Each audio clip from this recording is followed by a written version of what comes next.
11월 28일 오후 예배를 드리겠습니다. 사도신경으로 우리의 신앙을 고백하겠습니다. 전능하사 천지를 만드신 하나님 아버지를 내가 믿사오며 그 외아들 우리 주 예수 그리스도를 믿사오니 이는 성령으로 잉태하사 동정녀 마리아에게 나시고 본디오 빌라도에게 고난을 받으사 십자가에 못 박혀 죽으시고 장사한 지 사흘 만에 죽은 자 가운데에서 다시 살아나시며 하늘에 오르사 전능하신 하나님 우편에 앉아 계시다가 저리로서 산 자와 죽은 자를 심판하러 오시리라. 성령을 믿사오며 거룩한 공예와 성도가 서로 교통하는 것과 죄를 사하여 주시는 것과 몸이 다시 사는 것과 영원히 사는 것을 믿사옵나이다. 아멘. 찬송가 542장으로 하나님께 영광 돌리겠습니다.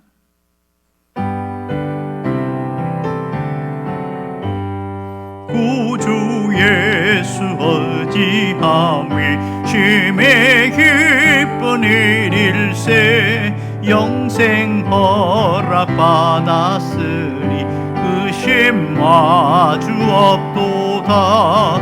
예수 믿는 것은 받은 증거 많도다. 예수 귀한 예수 믿음 더욱 주소서. 구주 예수 의지함이 심히 기쁜 일일세 주를 믿는 나의 마음을 그의 피에 적시네. 예수 믿는 것은 받은 증거 많도다. 예수 귀한 예수 믿음 더욱 주소서. 구주 예수 의지하여 죄악 벗어버리네. 안위 받고 영생함을 주께 모두 얻었네. 예수 믿는 것은 받은 증거 많도다. 예수 귀한 예수 믿음 더욱 주소서. 구주 예수 의지하여 구원함을 얻었네. 영원 무궁지나도록 주여 함께 하소서. 예수 믿는 것은 받은 증거 많도다. 예수 귀한 예수 믿음 더욱 주소서. 아멘. 우리를 구원하시며 우리의 삶 가운데 찾아오신 주의 은혜에 진심으로 감사드립니다. 오늘도 주님의 말씀으로 우리를 새롭게 하시기를 간절히 원하며 예수를 믿는 삶의 증거들이 날마다 늘어나게 하여 주시며 그 또한 우리의 믿음이 더욱더 강하게 하여 주시옵소서. 예수님의 이름으로 기도합니다. 아멘. 하나님의 말씀은 출애굽기 17장 1절에서 4절입니다. 다 같이 읽겠습니다. 이스라엘 자손의 온 회중이 여호와의 명령대로 신광야에서 떠나 그 노정대로 행하여 르비딤에 장막을 쳤으나 백성이 마실 물이 없는지라. 백성이 모세와 다투어 이르되 우리에게 물을 주어 마시게 하라. 모세가 그들에게 이르되 너희가 어찌하여 나와 다투느냐? 너희가 어찌하여 여호와를 시험하느냐? 거기서 백성이 목이 말라 물을 찾으매 그들이 모세에게 대하여 원망하여 이르되 당신이 어찌하여 우리를 애굽에서 인도해 내어서 우리와 우리 자녀와 우리 가축이 목말라 죽게 하느냐? 모세가 여호와께 부르짖어 이르되 내가 이 백성에게 어떻게 하리까? 그들이 조금 있으면 내게 돌을 던지겠나이다. 아멘. 제가 오래전에 군대에 갔을 때에 처음 느낀 충격은 왜 같은 일을 반복하게 하느냐 하는 것이었습니다. 군기 바짝 들어서 시키는 대로 했는데 제일 처음 한 게 경례입니다. 경례 각도가 틀어졌다고 또 시키고 그리고 제식 훈련을 합니다. 군대에서 좌양좌, 우양우, 뒤로 돌아, 앞으로 가, 이 가장 기본적인 죄식 훈련을 얼마나 많이 반복하는지 모릅니다. 특별히 신병 교육대에서 끊임없이 마지막까지 이 교육을 합니다. 그리고 화생방 교육, 또 뭐 총검술, 뭐 야간, 각계전투, 뭐 이런 여러 가지 훈련을 합니다. 가장 힘든 것은 제식 훈련이었습니다. 가장 기본이 되는데 항상 거기서 강조하는 게 반복 훈련 이렇게 반복하고 끊임없이 합니다. 왜 이렇게 할까요? 그것은 이것이 몸에 배도록 하기 위함이었습니다. 이스라엘 백성들이 광야를 가면서 끊임없이 반복하는 이런 일들이 생기게 되어지고 또 끊임없이 하나님의 훈련을 시키는 일들이 굉장히 많이 있었습니다. 지금 이스라엘 백성들이 신광야를 떠났습니다. 그리고 르비딤이라는 곳으로 가고 있습니다. 목적지는 중간 목적지가 호렙산입니다. 이 르비딤에서 머물렀는데 여기에서 굉장히 그들이 힘들어했다 이렇게 말합니다. 자, 1절에 보면 이스라엘 백성들이 온 회중이 여호와의 명령대로 신광야를 떠나서 그 노정으로 행해서 어디까지 갔습니까? 르비딤까지 왔습니다. 그런데 문제가 생겼어요. 거기에서 마실 물이 없어졌습니다. 마실 물이 없다. 자, 이 마실 물이 없다는 것은 그들에게는 굉장히 충격적인 일이겠지요. 일찍이 그들에게는 쓴물이 단물이 되는 그런 일도 경험을 했습니다.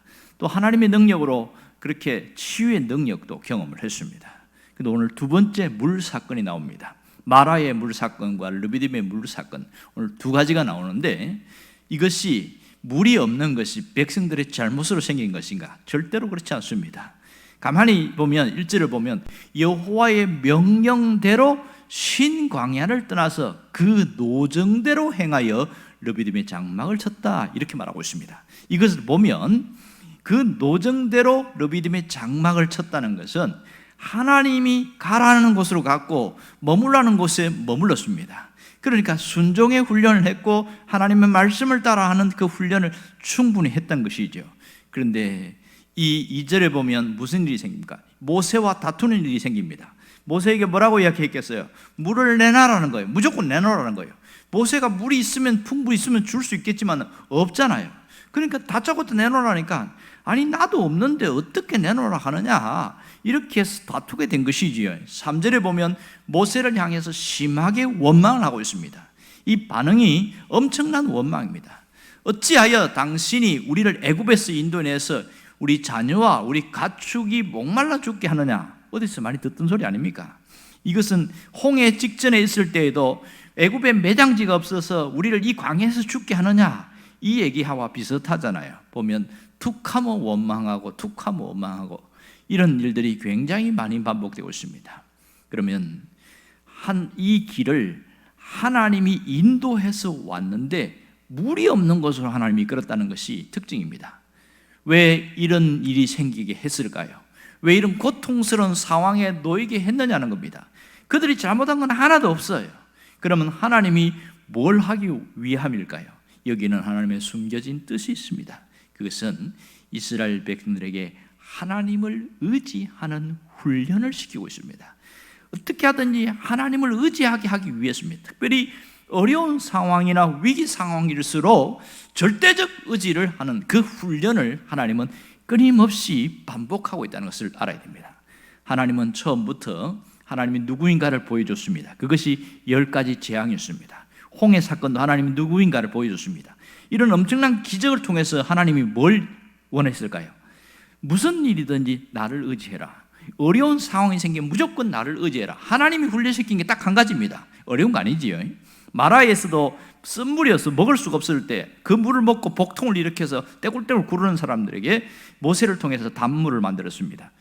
이렇게 해서 만들었는데, 자, 여기서 뭘 깨닫게 하는가? 물보다 더 중요한 것은 하나님이라는 것이고 하나님을 의지하는 훈련을 시킨 것이지요. 그 다음에 16장에 보면 만나와 메추라기 사건이 나타납니다. 거기서 그들이 원망함에도 불구하고 하나님이 책망하지 않았습니다.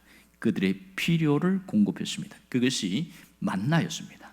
저녁이 되면 메추라기 떼를 하나님 보내주셨다는 겁니다. 이 놀라운 일들은 왜 이렇게 반복적으로 하나님이 말씀하고 있습니까? 가장 단순한 것이지만 하나님을 의지하는 것, 그걸 배우라고 한 겁니다. 17장에서 와서 오늘 이 르비딤에서 물이 없을 때에 뭐 하라는 겁니까? 하나님을 찾고 하나님을 의지하고 하나님께 요청하고 전적으로 하나님을 의지해라, 이 훈련을 시키고 있는 겁니다. 오늘 우리에게 주시는 영적인 메시지가 뭘까요? 내 인생의 기울기는 어디로 향하는가를 보기를 원합니다. 내 인생의 무게중심이 어디로 향하는지 점검해 보라는 겁니다.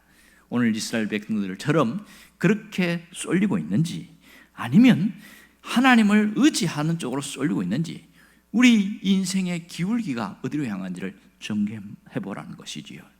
실상 우리 눈앞에 있는 현실 속에서 하나님을 더 의지하고 있는가, 세상을 의지하고 있는가, 늘 점검해 봐야 됩니다. 우리의 기울기는 언제나 중립적이기보다는 한쪽으로 쏠리게 되어 있습니다. 신앙적인 것에 쏠릴 수도 있고 불신앙적인 것으로 쏠릴 수도 있습니다. 이 기울기가 지금 어디로 가고 있는지를 한번 점검해 보라는 거예요. 그리고 인생의 무게중심이 지금 어디에 멈춰 있는지를 보고, 혹시 세상이나 세상에 있는 것들에 치우쳐 있으면 다시 하나님께로 무게중심을 옮기라는 겁니다. 자, 우리가 현실을 보면서 어떻게 살고 있는지를 한번 점검해 보면 좋겠어요. 무엇을 더 의지하고 있습니까? 하나님을 더 의지한다고 과연 제대로 말할 수 있느냐 하는 겁니다. 사람들이 말은 나 하나님 의지합니다, 그렇게 이야기를 해요. 정말 하나님을 의지하는 것인가? 많은 사람들이 기도할 때도 그러고 사람들한테도 얘기할 때도 저는 하나님 의지합니다, 이렇게 말을 하는데, 실상 그들의 삶을 보면 하나님을 의지하는 게 맞는가 할 정도로 의문점이 들 때가 상당히 많이 있습니다. 과연 하나님을 의지한다고 말했다면 어떻게 행동합니까? 하나님을 의지하는 그런 모습들이 드러나게 되겠지요. 예를 들자면 예배를 놓아서도 그렇습니다. 나는 하나님을 의지합니다, 이렇게 말한 사람이면 예배에 빠집니까? 예배에 잘 드립니까? 잘 드리겠지요. 그런데 내 이익과 상충될 때에, 내 이익과 관련된 일이 생길 때에는 예배에 대해서 타협점을 찾아갑니다. 늘 하나님께 예배 드렸으니까 한두 번쯤은 빠져도 하나님이 이해하시겠지, 내 형편 아니니까 하나님이 아시겠지, 스스로 위로하고 스스로 위안을 삼고 하나님이 그렇게 아시겠지 하고 스스로 묻어버립니다. 과연 이게 맞을까요? 말로는 하나님을 의지한다고 하지만 실상 그의 행동에는 절대로 하나님을 의지하는 행동이 아닙니다. 그 속에 어느 한 부분은 불신앙이 그 속에 섞여 있다는 것을 알 수 있습니다. 기도도 마찬가지예요. 기도가 중요한 것을 알고 기도해야 한다는 거 압니다. 지금 현재 있는 현안의 문제들, 산적한 문제들, 이거 내가 해결할 수 없는 일들이 참 많아요. 그래서 기도해야 되겠구나, 거기까지는 다 느껴요. 그렇지만 하나님을 의지하지 않는 사람은 기도 안 합니다. 생각만 하고 있어요. 진짜 하나님을 의지하는 사람은 어떻게 합니까? 내가 어느 자리에 있든지 기도의 자리로 나아간다는 것을 알 수 있습니다. 신앙생활을 하다 보면 가끔 헌금 생활에서 걸릴 때가 있는데요, 거기서도 보면 하나님을 의지하는지 의지하지 않는지 그것이 분별이 되어집니다. 말만 갖고는 절대로 하나님을 의지한다고 할 수가 없겠지요. 예를 들어서 11조 같은 경우에 다 해야 되는가 합니다. 그러나 현실과 환경 속에서 내가 여러 가지 문제가 있어서 다음에 해야지, 나중에 해야지, 그러다가 보니까 못할 때가 많습니다. 이런 것을 보면 내가 과연 하나님 의지하는지 안 하는지를 봐야 됩니다. 우리가 정말 하나님이 우리에게 신앙생활에서 반복하여 훈련되어지기를 원하는 게 뭘까요? 하나님을 의지하는 것을 삶으로 증명해내라는 겁니다. 내가 하나님을 의지하느냐? 그러면 그 삶으로 한번 나타내 보라는 겁니다. 이게 주님이 원하는 것이에요. 사실은 신앙생활에 엄청나게 어려운 것이나 엄청나게 힘든 걸 요구하는 것도 아니고 많은 대가를 요구하는 것도 아니고 가장 기본적이고 단순한 것을 요구하는데도 불구하고 이것이 훈련이 되지 않은 사람들은 끊임없이 힘들어합니다.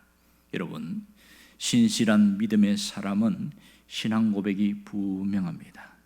신실한 믿음의 사람들은 신앙 고백으로 살아갑니다. 그 고백이 입으로만 끝나는 것이 아니라 삶으로 신앙 고백한다는 거 아니겠습니까? 이 점이 대단히 중요한 것이겠지요. 여러분, 신앙 고백이 삶으로 된다는 것은 무슨 말입니까? 내가 믿는 그 신앙을 행동으로 드러내는 것을 말합니다. 아무리 찬송을 열심히 하고 아무리 기도를 열심히 해도 삶으로 증명되지 않는 신앙은 어쩌면 가짜가 될 수 있다는 겁니다. 진짜 신앙은 삶으로 나타날 때에 그게 진짜입니다. 진짜 다이아몬드와 가짜 다이아몬드 차이점이 뭡니까? 빛이 난다고 해서 유사한 색깔이라고 해서 진짜가 아닙니다. 딱 빛을 비춰볼 때에 진짜 다이아몬드는 아주 다양한 빛을 비춥니다. 가짜는 하나밖에 안 나옵니다. 유사한 것이라고 해서 진짜는 아닌 거예요. 신앙은 진짜가 되어야 됩니다. 그러려면 삶을 통하여 우리가 그것을 증명할 수 있는 겁니다. 여러분은 진짜 신앙인이 되기를 원합니다. 하나님을 의지하지 않는 이유가 뭘까요? 왜 신앙인들 속에 하나님을 의지해야 되는 걸 알면서도 의지하지 못하는 것은 그 속에 불신앙이 남아있기 때문에 그렇습니다. 마음 깊은 곳에 부분적 불신앙이 남아있기 때문에 그것 때문에 하나님을 의지하지 못하는 겁니다. 이스라엘 백성들을 보십시오. 그들에게 얼마나 많은 기적을 보여줬고 얼마나 많은 것을 줬습니까? 원망을 해도 하나님이 먹을 걸 줬습니다. 필요를 공급해 줬어요. 그들이 하나님 앞에 시험하면서 진짜 하나님 주는가 안 주는가 보자 10번을 시험해도 하나님이 그들을 진노하지 않으시고 끝까지 참으시면서 계속 하나님 의지하는 훈련을 시켰습니다. 그런데 왜 그들이 이 하나님을 의지하는 것에 자꾸 미흡하고 미달되었을까요? 그것은 그들 속에 남아있는 불신앙 때문에 그렇습니다. 우리를 광야로 인도했지만 진짜 우리를 어떻게 하는가 보자 이런 마음들, 의심들이 있고 그래서 자꾸만 하나님의 인도와 하나님의 말씀에 대해서 시험대로 삼으니까 그것이 그들에게 신앙으로 자라지 않습니다. 홍해 사건도 경험했죠. 구원의 사건도 경험했지만은 그런 많은 것들이 그들에게 온전히 신앙화되지 못하고 있던 겁니다. 부분적 불신앙은 우리를 굉장히 신앙생활에 발목을 잡는다는 것을 알아야 됩니다. 그러므로 우리 안에 혹 불신앙이 있다면 싹 몰아내야 됩니다. 내 안에 조금이라도 남아있으면 그것이 내 신앙을 발목 잡고 있습니다.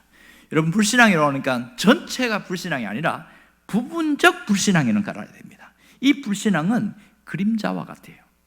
밤에도 낮에도 끝까지 따라다니다가 어느 순간 툭 튀어나옵니다. 이게 불신앙입니다. 그러므로 불신앙을 찾아서 없애지 않으면 그만큼 삶의 고통과 어려움이 반복되어지고 그만큼 또 다시 반복하는 훈련이 되어진다는 것을 알아야 합니다. 여러분, 이 불신앙을 버리지 않으면 계속 반복되어집니다. 그러면 이 불신앙이 어디에 있냐는 거예요. 그 사람의 의식 속에 있습니다. 의식 구조를 보면 그 사람이 불신앙이 남아있는지 청산됐는지가 정리되어집니다. 환경을 바라볼 때에 어떤 생각을 갖고 바라보는가, 사람을 바라볼 때에, 문제를 바라볼 때에 어떤 의식으로 바라보고 어떻게 평가하고 어떻게 말하는가, 그것을 보면 이 사람 속에 불신앙이 몇 퍼센트 남아있는지가 증명이 되어지고 있습니다. 이 불신앙은 싹 몰아내버려야 됩니다. 예수의 이름으로 몰아내면 싹 없어집니다. 예수님의 보혈로 씻어내면 깨끗이 없어집니다. 하나님이 우리에게 원하는 것은 찌꺼기 같은 불신앙을 완전히 청산해서 순수 신앙인이 되라는 겁니다. 순수 신앙인. 왜 이렇게 강조하고 있을까요? 하나님은 죽은 자의 하나님이 아니라 산 자의 하나님이시기 때문에 그렇습니다. 하나님은 산 자의 하나님이라는 겁니다. 모세를 불렀을 때 하나님이 제일 먼저 뭔 얘기를 하냐면 나는 아브라함의 하나님이요 이삭의 하나님이요 야곱의 하나님이다 이러면서 모세를 불러서 얘기합니다. 무슨 얘기입니까? 하나님은 죽은 자의 하나님이 아니라 살아있는 산 자의 하나님이라는 것을 이야기하고 있습니다. 그래서 하나님이 이 모세에게 나는 스스로 있는 자라고 하면서 그 살아있다는 것을 실물 교육을 시켰잖아요. 지팡이를 가지고 던져봐라 했더니 뱀이 되고 다시 또 잡으니까 또 이게 지팡이가 되고 여러 가지 기적을 통해서 실물 교육을 보여줬습니다. 이스라엘 백성들에게는 만나와 메추라기는 하나님은 살아있는 분이시고 산자의 하나님이라는 것을 강조하고 있는 겁니다. 그런데 이들이 이걸 깨닫지 못하는 거예요. 그러니까 하나님을 죽은 하나님 취급하면서 사는 겁니다. 하나님을 죽으신 분 취급한다는 게 뭡니까? 하나님은 기적도 능력도 지금 우리 현실에 행하지 않는 사처럼 그렇게 믿고 생각하고 살아가는 사람들이 있다는 겁니다. 교회에 오긴 옵니다. 신앙생활을 합니다. 그러나 내 삶 속에 하나님의 능력, 하나님의 역사, 하나님의 기적이 나타나지 않기 때문에 죽은 자 하나님처럼 취급합니다. 여러분, 죽은 것과 살아있는 것의 차이점 뭔지 아세요? 죽어있는 것은 떠내려갑니다. 바람이 불면 낙엽이 휙 흘러가는 것처럼 바람 따라서 쏠려갑니다. 물에 낙인 나뭇잎이 떨어지면 물의 물결에 따라서 떠내려갑니다. 이게 죽은 거예요. 그러나 살아있는 것은 똑같은 물고기라도 떠내려가는 물고기가 있지만 물을 거슬러 올라가는 물고기 있잖아요. 무슨 차이입니까? 살아있기 때문에 그렇습니다. 신앙도 마찬가지입니다. 신앙이 살아있을 때는 이 세속의 물결을 거슬러 올라가고 모든 불신앙을 무너뜨리고 살아있는 신앙인으로 살아가려고 하는 그 간절함과 열정이 있습니다. 산자의 하나님을 믿고 사는 사람들은요, 벌써 언제나 긍정적이에요. 산자의 하나님을 믿는 사람은 하나님을 전적으로 신뢰합니다. 산자의 하나님을 믿는 사람은 언제나 선택하는 게 달라요. 생명을 선택하고 기쁨을 선택하고 감사를 선택합니다. 그래서 자기 삶 속의 모든 것이 이것이 아우러져서 내가 하나님을 위하여 살아간다, 이런 마음으로 나아진다는 것을 우리가 분명히 깨달아야 합니다. 자, 그러면 오늘 우리가 어떤 결심을 하고 살아가야 할까요? 우리가 살아있는 신앙인으로 살아가리라는 그런 결단이 있어야 됩니다. 오늘 하루하루를 살아가는 동안에 이 하루를 소중히 여기며 살아가는 것이 첫 번째입니다. 살아있는 신앙인은 내 삶을 낭비하거나 허비하지 않는다는 사실입니다. 낭비한다는 것은 자기 만족을 위해 살아가는 것이고요, 세상의 향락을 위해 사는 것이잖아요. 낭비하지 않는다는 것은 이 삶을 가치 있게 소중하게 쓰는 겁니다. 세 번째는 내 삶을 주님의 기쁨을 위해서 살아가고 주님을 기쁘시게 하는 자, 이것이 살아있는 신앙인으로 살아가는 자입니다. 이런 자에게는 어둠이 머물 수가 없습니다. 이런 자에게는 불행이 한 길로 찾아왔다가 7길로 도망가 버립니다. 하나님과 함께하고 하나님과 동행하고 하나님의 역사를 나타내는 능력의 신앙인이 되어지는 겁니다. 여러분이 그 주인공이 되기를 주의 이름으로 축원합니다. 기도하겠습니다.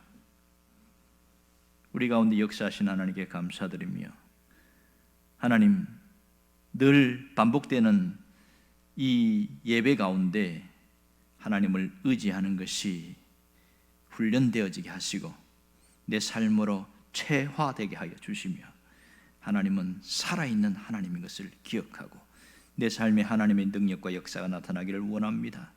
살아있는 신앙인으로 살아가게 하여 주시옵소서. 예수님의 이름으로 기도합니다. 아멘. 주기도문 하겠습니다.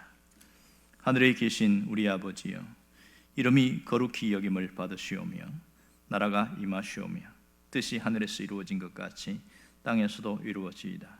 오늘 우리에게 일용할 양식을 주시옵고 우리가 우리에게 죄 지은 자를 사하여 준 것 같이 우리 죄를 사하여 주시옵고 우리를 시험에 들게 하지 마시옵고 다만 악에서 구하시옵소서. 나라와 권세와 영광이 아버지께 영원히 있사옵나이다. 아멘.